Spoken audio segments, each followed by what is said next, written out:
course I have a plan. Someone needs to do the thinking around here.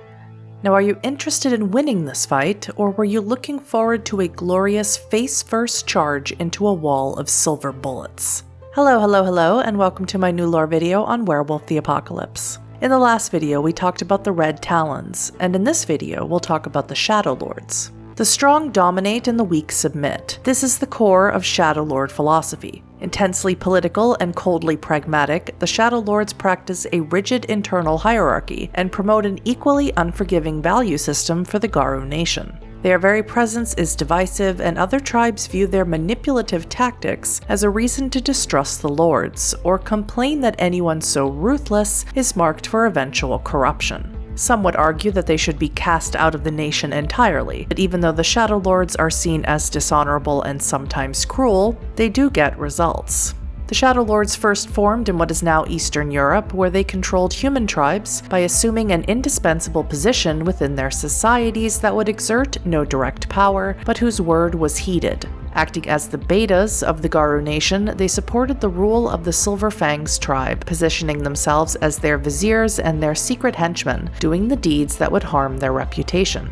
The Fangs used the Shadow Lords as scapegoats for their own dark deeds, and the Shadow Lords accepted this, seeing that it would benefit the nation if the name of the Silver Fangs would remain pure. Many Shadow Lords felt the Concord that ended the Impergium didn't address many things that were the catalyst for the Impergium to begin with, planting the first seeds of discontent within the tribe. During this time, the Shadow Lords followed their herds into Eastern Europe, where they became involved in an intense war with a local brood of leeches called Tzimisce. The Shadow Lords had very little involvement with the human civilizations of antiquity, instead dwelling among the barbarians who eventually sacked Rome. Some that had traveled there as ambassadors to the Silver Fangs found a suitable role amidst the senators. These Shadow Lords taught their brethren many of the tactics used by the Romans when many of their tribe arrived with the Slavic peoples during the Great Migration and spread over Europe. The Shadow Lords found an extreme distaste in the workings of Christianity among the humans. The institutionalism of the church alienated people from their tribal roots, making it more difficult for the Shadow Lords to exert their influence over them, as they were used to coerce certain people to do their bidding, not whole institutions. Also, the influence of vampires rose during this age, and the Shadow Lords found themselves besieged in their homelands by hordes of the worm spawn.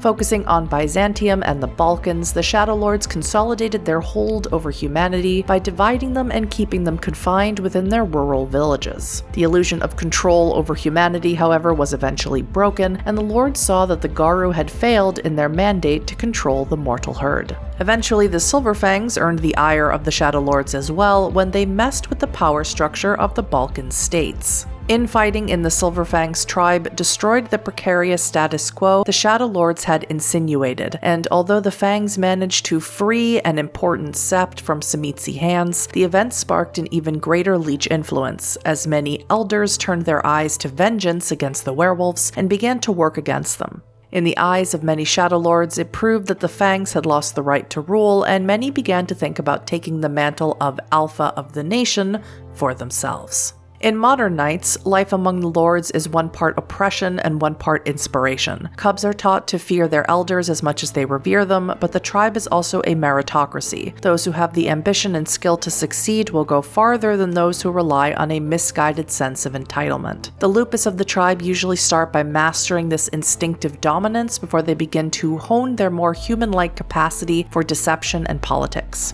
Garou-born begin with the deck stacked against them, but are in a unique position to begin learning the tribe's manipulative tricks almost as soon as they can talk. The Shadow Lords' tribal strength is that they produce very strong, cunning champions. Their elders and leaders have earned their position by constantly honing themselves. Their tribal weakness is that every Shadow Lord contends against their own brethren. Those below covet the position of those above, and those above don't want what belongs to them to be coveted. Their constant struggles for dominance have dealt them more than one setback in their ongoing quest for power.